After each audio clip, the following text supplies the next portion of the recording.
प्रधानमंत्री मोदी ने एक बार फिर दिवाली सैनिकों वाली ही मनाई, मगर इस बार जिस जगह पर मनाई उसकी रणनीति और कूटनीति दोनों बहुत ही गौर करने वाली है। लोंगेवाला वो बॉर्डर है जहां पाकिस्तान को 1971 में करारी शिकस्त मिली थी। एक छोटी सी टुकड़ी ने पाकिस्तानी फौज को नाकों चने चबा दिए थे। प्रधानमंत्री मोदी ने यहां से एक सिंबॉलिक मैसेज दिया, एक नई प्रतिज्ञा ली जिसकी गूंज LOC से लेकर LAC तक सुनी गई। इस सिंबॉलिक मैसेज को आइए डिकोड करते हैं। भारत माता की, भारत माता की।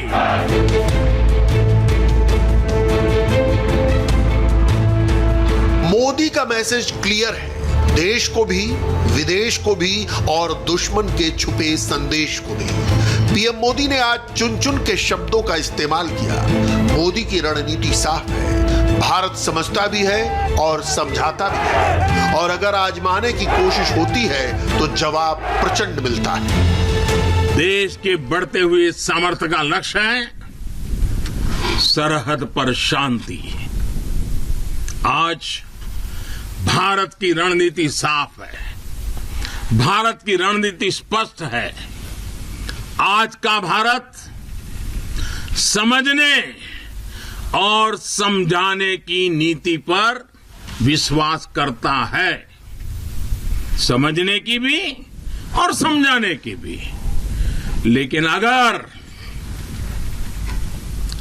अगर हमें आजमाने की कोशिश की फिर तो जवाब भी उतना ही प्रचंड मिलेगा। यह जवाब राजस्थान के रेगिस्तान से सीधे पाकिस्तान को था। यह जवाब चीन को भी था। कोई आंख उठाने की हिमाकत न करे। इस जवाब के लिए प्रधानमंत्री ने जगह भी खूब चुनी। याद करिए वो लोंगेवाला का बॉर्डर जहां भारतीय सेना ने पाकिस्तान को 1971 की जंग में नाकों चने चबवा दिए। सन 71 में हुए युद्ध के, लोंगेवाला में हुई लड़ाई के 50 वर्ष होने जा रहे हैं। कुछ ही सप्ताह में हम इसके 50 वर्ष इस गौरवपूर्ण स्वर्णिम पृष्ठ को हम मनाने वाले हैं, और इसलिए आज मेरा मन यहां आने को कर गया है। लोंगेवाला का नाम लेते ही हृदय की गहराई से, मन मंदिर से यही प्रकट होता है, जो बोले सो निहाल, सत श्री अकाल। ब्रिगेडियर कुलदीप सिंह चांदपुरी ने पाकिस्तान के मंसूबों को राजस्थान की रेत में मिला दिया। दिवाली के मौके पर सैनिकों के बीच रहने की प्रधानमंत्री ने एक परंपरा डाली है। उन्होंने भारतीय सेना के बहादुर जवानों को दीपावली की शुभकामना के साथ भी एक संदेश दिया। देश समर्थ होगा तभी सतर्क होगा, तभी शांति रहेगी। दुनिया का इतिहास हमें ये बताता है कि केवल वही राष्ट्र सुरक्षित रहे हैं,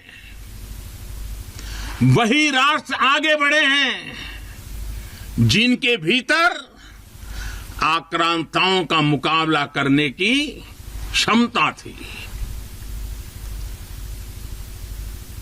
अगर आज का दृश्य देखें, भले ही इंटरनेशनल कोऑपरेशन कितना ही आगे क्यों ना आ गया हो, समीकरण कितने ही बदल क्यों न गए हो, लेकिन हम कभी नहीं भूल सकते कि सतर्कता ही सुरक्षा की राह है। विस्तारवाद एक विकार है, 18वीं सदी की सोच है। इशारों में ये चीन पर प्रचंड वैचारिक प्रहार था।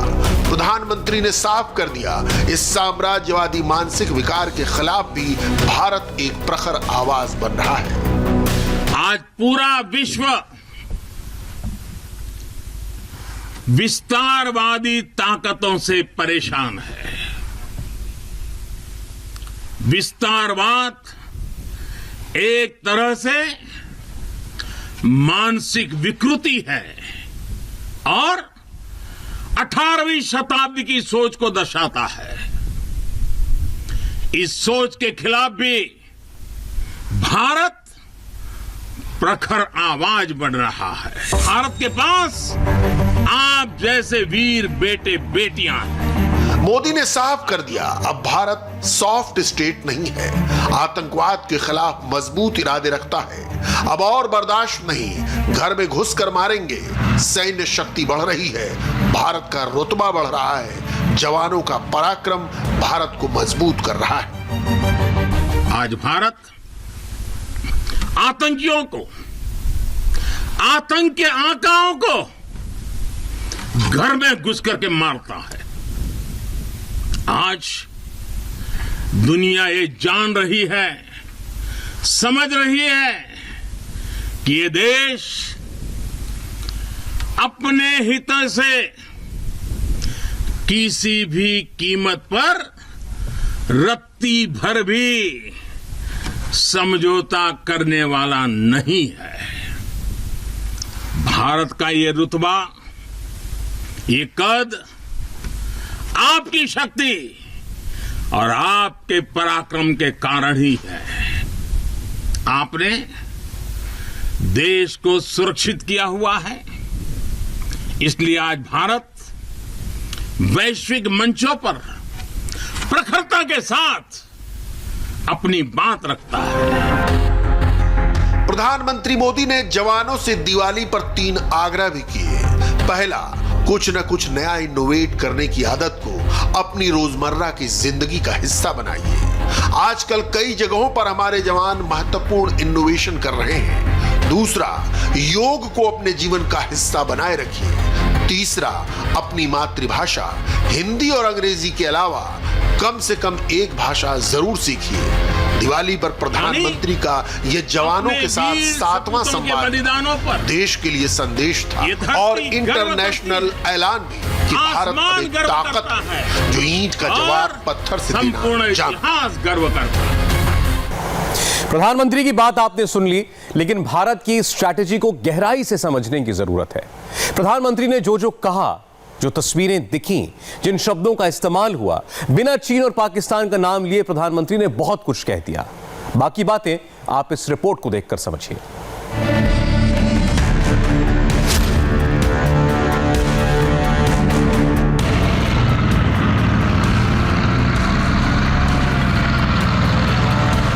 पाकिस्तान के बॉर्डर से सिर्फ 15 किलोमीटर दूर प्रधानमंत्री नरेंद्र मोदी एक टैंक पर सवार हैं। ये है अर्जुन टैंक। ये देश में बना सबसे पावरफुल टैंक है। लोकेशन है लोंगेवाला, वही तारीखी फ्रंट जहां 1971 में भारत ने पाकिस्तान के 34 टैंक तबाह कर दिए थे। अर्जुन टैंक के बारे में तफसील से बताएंगे। पहले समझिए कि प्रधानमंत्री का मैसेज क्या है।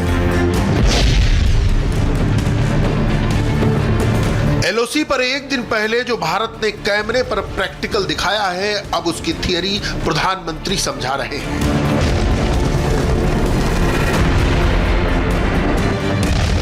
भारत की फौज ने एलओसी पर चीन को रोक दिया है और एलओसी पर पाकिस्तान को ठोक दिया है। आज भारत आतंकियों को, आतंक के आकाओं को घर में घुस करके मारता है। आज दुनिया ये जान रही है, समझ रही है कि ये देश अपने हितों से किसी भी कीमत पर रत्ती भर भी समझौता करने वाला नहीं है।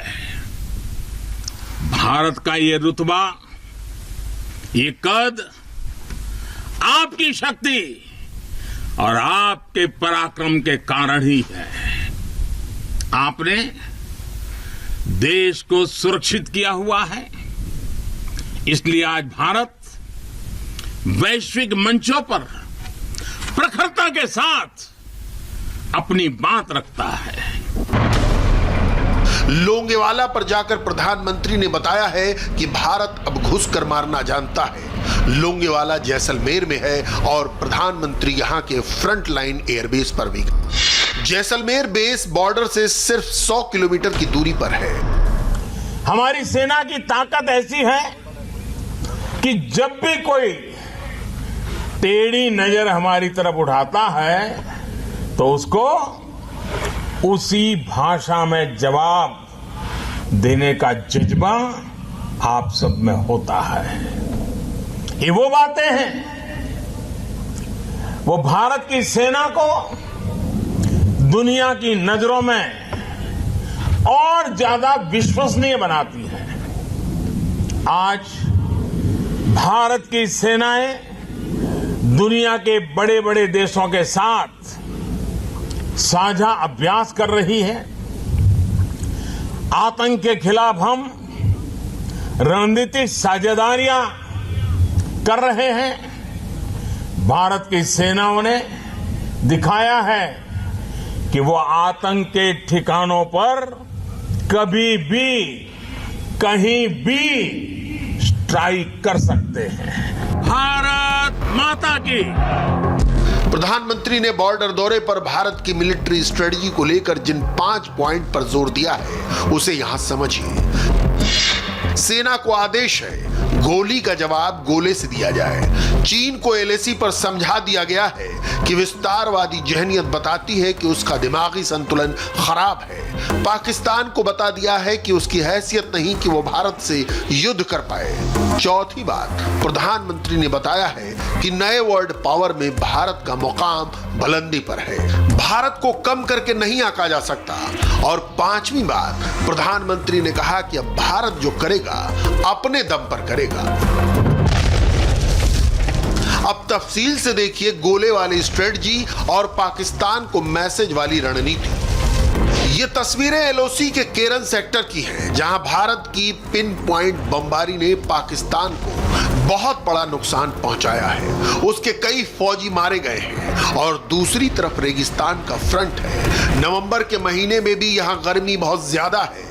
वैसे तो टेंशन इस वक्त चीन के साथ चल रही है, लेकिन अगर पाकिस्तान के साथ भी युद्ध हो गया तो ये जगह रेगिस्तान का सबसे पहला फ्रंट बन जाएगी। यहां दीपावली पर प्रधानमंत्री के पहुंचने से संदेश भारत से ज्यादा बॉर्डर के पार ही नहीं बल्कि चीन को भी पहुंच रहा है।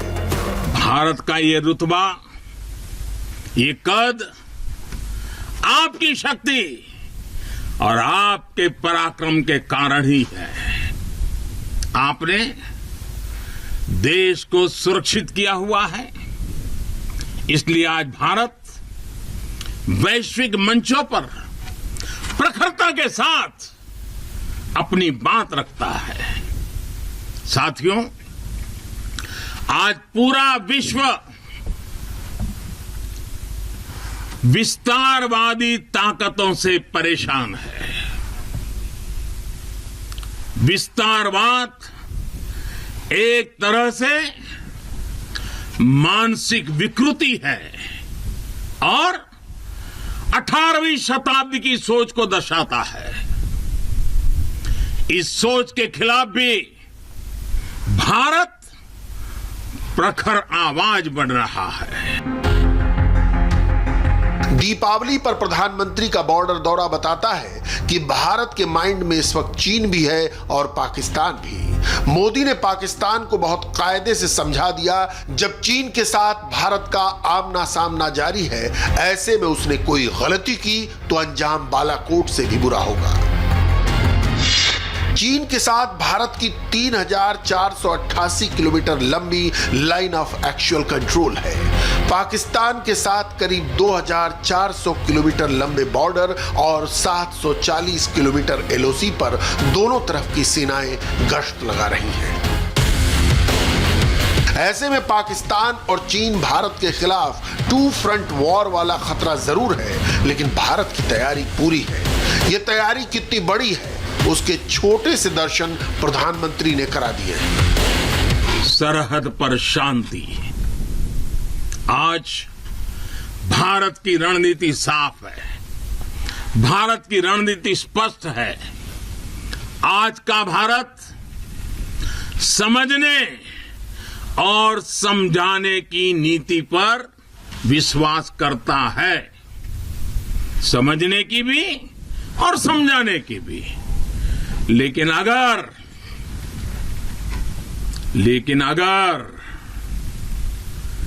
हमें आजमाने की कोशिश की फिर तो जवाब भी उतना ही प्रचंड मिलेगा। टैंक पर सवार प्रधानमंत्री का ये वीडियो जाहिर है पाकिस्तान में भी खूब देखा जा रहा है। कोई हैरत नहीं होनी चाहिए अगर इसे लेकर रावलपिंडी में बैठक हो और उसमें अर्जुन टैंक का जिक्र न हो।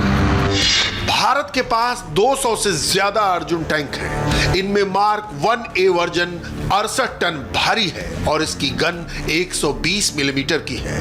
अर्जुन रेगिस्तानी फ्रंट के लिए बहुत ही बेहतरीन टैंक है।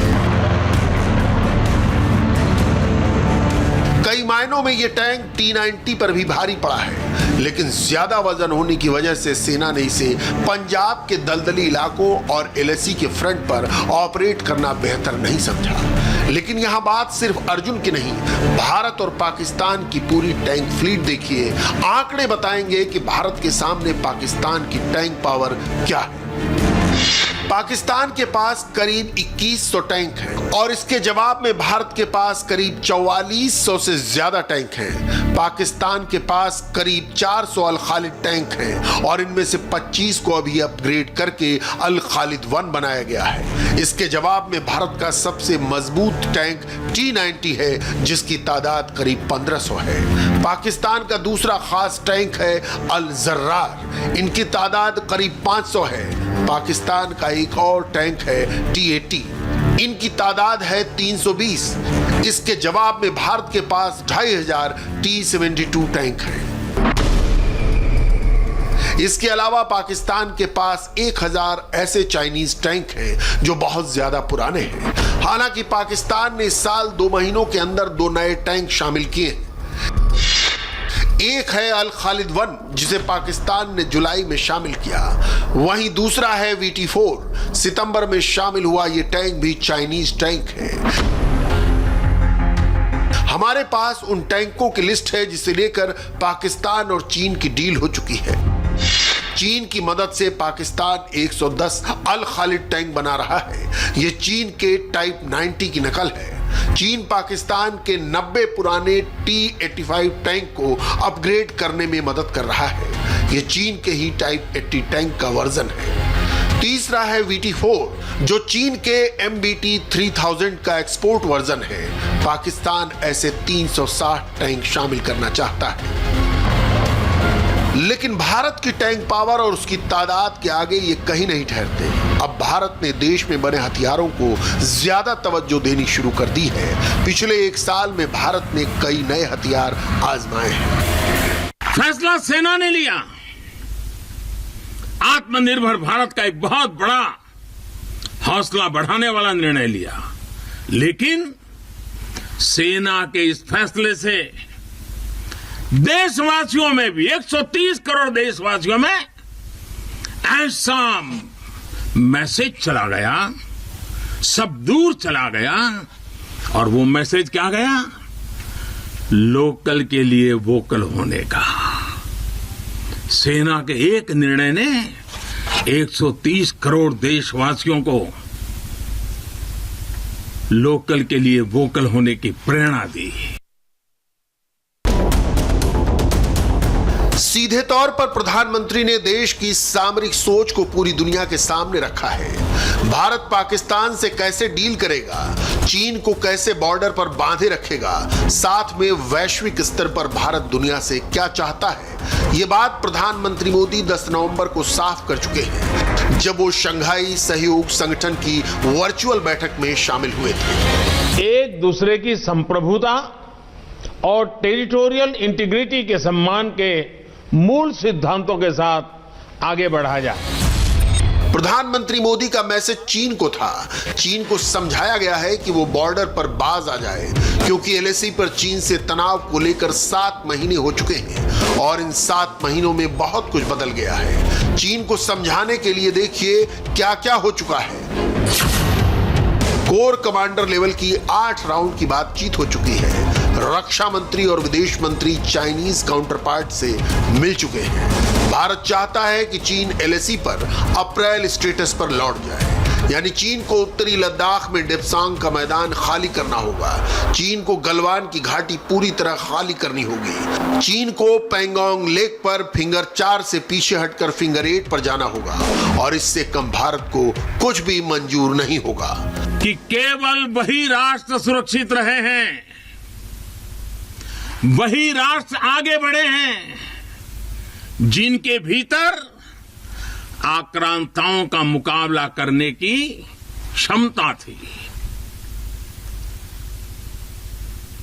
अगर आज का दृश्य देखें, भले ही इंटरनेशनल कोऑपरेशन कितना ही आगे क्यों ना आ गया हो, समीकरण कितने ही बदल क्यों न गए हो, लेकिन हम कभी नहीं भूल सकते कि सतर्कता ही सुरक्षा की राह है, सजगता ही सुख चैन का संबल है, सामर्थ्य ही विजय का विश्वास है, सक्षमता से ही शांति का पुरस्कार है। भारत आज सुरक्षित है क्योंकि भारत के पास अपनी सुरक्षा करने की शक्ति है। चीन इस वक्त पैंगोंग झील के दक्षिणी किनारे या कहें कि चुशूल के इलाके में भारतीय फौज के डिप्लॉयमेंट से बहुत ज्यादा परेशान है। इस वक्त लद्दाख में 5 मोर्चों पर भारत की सेना आमने सामने खड़ी है। डेप्सांग, गलवान और पैंगोंग का उत्तरी और दक्षिणी छोर और साथ में डेमचोक। लद्दाख के इस फ्रंट पर इंडियन आर्मी 24/7 तैनात है और अब सर्दियां आ चुकी हैं, यानी -डिग्री वाला तापमान। इन मोर्चों पर चीन की 4 डिवीजन यानी 40 से 50,000 फौज तैनात है। भारत ने भी यहां इतनी ही फौज जमा की हुई है। चीन ने तिब्बत फ्रंट पर इस वक्त 2 नए हथियार डिप्लॉय किए हैं और इसके बारे में सेना को अलर्ट रहना होगा। पहली है ट्रक माउंटेड 122 mm की तोप, दूसरी है wheeled vehicle mounted anti tank missile HJ-10। ये दोनों हथियार इनके पिछले दोनों वर्जन से हल्के हैं ताकि विमानों के जरिए तिब्बत के ऊंचे बैटल फ्रंट पर पहुंचाए जा सके। इन दोनों हथियारों के अलावा चीन ने अक्टूबर में कई एक्सरसाइज में इस्तेमाल किया है। ये दोनों हथियार पहाड़ पर जल्द तैनात हो सकते हैं, लेकिन भारत 2 फ्रंट के लिए अपनी तैयारी को नए लेवल पर ले जा चुका है, जहां बात अब सुपर पावर के साथ हो रही है। अक्टूबर में भारत ने अमेरिका के साथ बेका यानी basic exchange and cooperation agreement किया है। इस समझौते से भारत की लंबी दूरी की मिसाइल पिन पॉइंट एक्यूरेसी के साथ अपने टारगेट को हिट करेगी, यानी चीन को काउंटर करने के लिए भारत और अमेरिका की स्ट्रेटेजिक पार्टनरशिप का नया चैप्टर भी शुरू हो चुका है और अमेरिका में जो बाइडेन की सरकार बनने पर भी इसमें कोई रुकावट नहीं आएगी। अगर चीन और पाकिस्तान के साथ युद्ध की नौबत आई तो भारत और अमेरिका एक दूसरे की मिलिट्री सैटेलाइट डेटा साझा करेंगे। अगर भारत ने चाइना के होतान एयरबेस को टारगेट पर लिया या फिर पाकिस्तान के सरगोधा एयरबेस पर हमले की तैयारी की गई तो भारत की बैलिस्टिक मिसाइल, क्रूज मिसाइल और गाइडेड बॉम्ब भी एकदम सटीक निशाने पर गिरेंगे। मिसाइल उसी हैंगर, उसी बंकर या कहें उसी जगह पर गिरेगी जहां उन्हें प्रोग्राम किया जाएगा। यह सामरिक साझेदारी या कहें कि डिफेंस पार्टनरशिप है, खास 2 फ्रंट को देखकर की जा रही है। इससे पहले भारत अमेरिका के साथ 3 और बड़े मिलिट्री समझौते कर चुका है। 2002 में जिसोमिया समझौता, जिससे सरकारी डिफेंस कंपनियां एक दूसरे से खुफिया जानकारी साझा कर सकती हैं।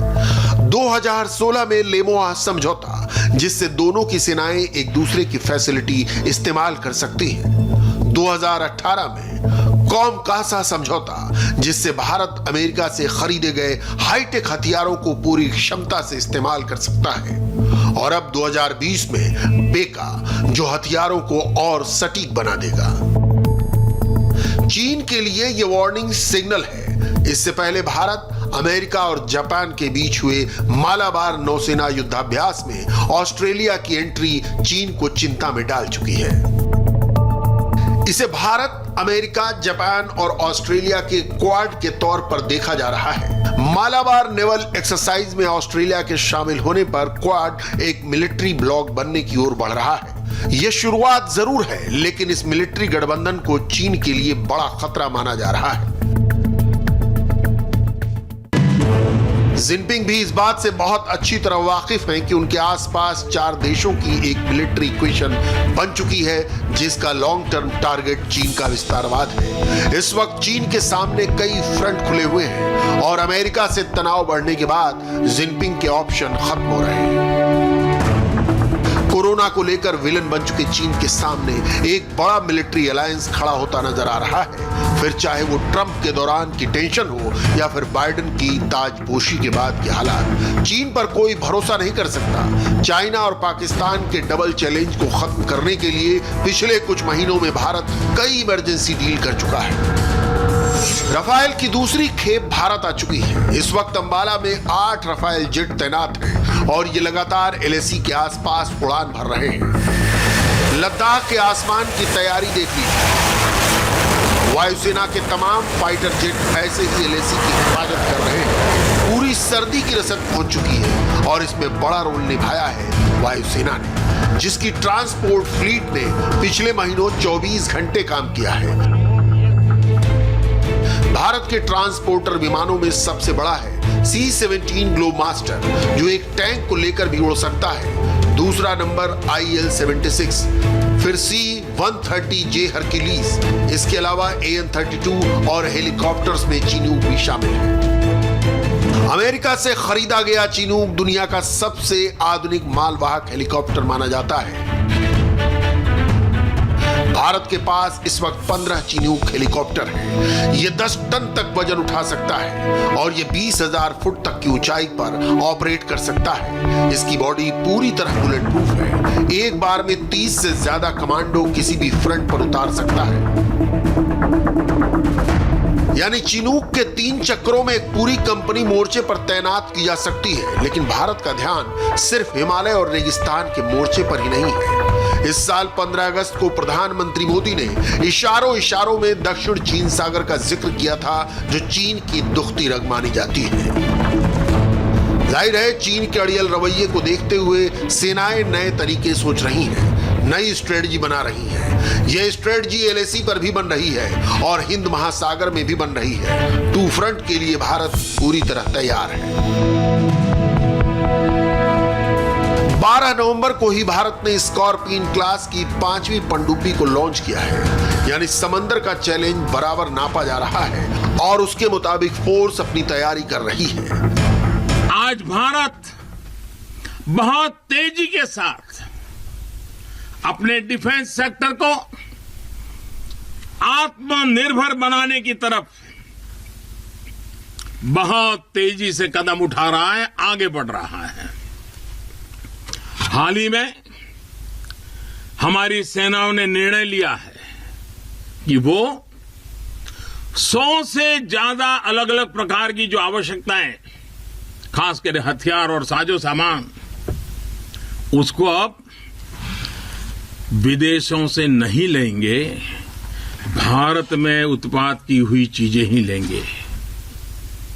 यही का उत्पाद और उसके लिए जो आवश्यक होगा करेंगे। भारत जानता है कि चीन के साथ LAC का मामला लंबा खींचेगा। इस बात का अंदाजा सरकार और सेना को जून में गलवान में हुई झड़प के बाद ही लग गया था। इसके बाद जुलाई में प्रधानमंत्री नरेंद्र मोदी ने लद्दाख का दौरा किया और पूरी स्थिति का जायजा लिया। भारत को चीन की तैयारी मालूम है, पाकिस्तान की हैसियत पता है। चीन की फौज ज्यादा एक्टिव है और उसकी डिप्लॉयमेंट तिब्बत में बढ़ी है। अक्टूबर में हुई चीन की ये मिलिट्री ड्रिल सबूत है कि वो भारत के साथ माइंड गेम खेल रहा है। उसने कई नए हथियार तिब्बत में आजमाए हैं। भारत इसे बहुत करीब से देख रहा है और इसी के खिलाफ भारत ने अपनी डिप्लॉयमेंट पूरी रखी हुई है। प्रधानमंत्री ने पाकिस्तान को मैसेज देने के लिए जगह चुनी थी लॉन्ग